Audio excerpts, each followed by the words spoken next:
First impressions are everything when you meet someone new. They might only remember you based on that first impression, good or bad. Social media, on the other hand, is completely different, I believe. The reason I say that is because once you post something online, it stays there forever. Nowadays, cancel culture has gone to the extreme of finding old posts and tweets of an individual and canceling them out because of what they said many years ago.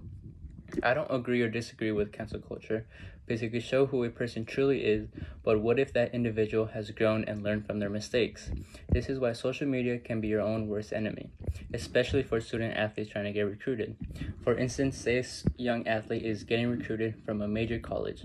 The college is not going to waste a scholarship on an athlete who is doing and posting scandalous activities on the internet because it would be a reflection on their program. It's happened many times where a story breaks out on the news and a group of high school kids are at a party, drinking, having a good time, and someone posts an image of them doing something inappropriate. They end up losing their admission to the college they were going to. That is why I keep my social media image to a bare minimum. I have a few social media platforms like Instagram, Twitter, Snapchat, but I hardly post or tweet anything on those apps. I have images of myself, my family, and friends, and of course, playing baseball. The impression someone would see if they viewed my Instagram or Twitter would be that he's an athlete based on his post. He's not very active on social media and probably wonder what he's up to now.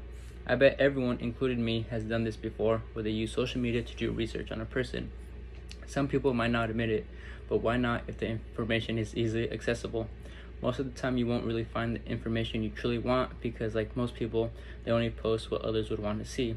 What I mean by that is that people on social media only post the positive and good parts of their life, which I don't disagree with. Go ahead and post that picture of you getting a new car, new job, and etc.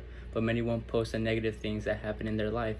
On social media, you can only see one side of someone's image, which might not be fully true. That is why using social media can be tricky to use when finding research on a person.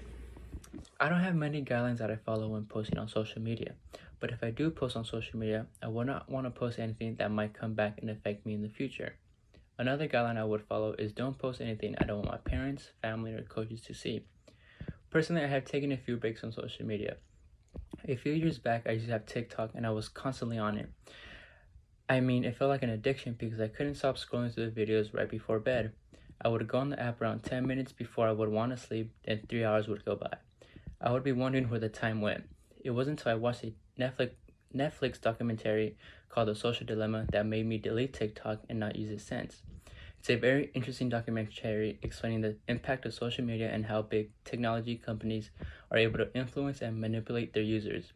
It also made me put a time limit on the apps I use. For example, I get 30 minutes of screen time on Instagram. When that 30 minutes is up, it locks the app. A few advantages I have from disconnecting from social media is I have more time in the day to get my schoolwork done, get to bed on time, and enjoy other activities.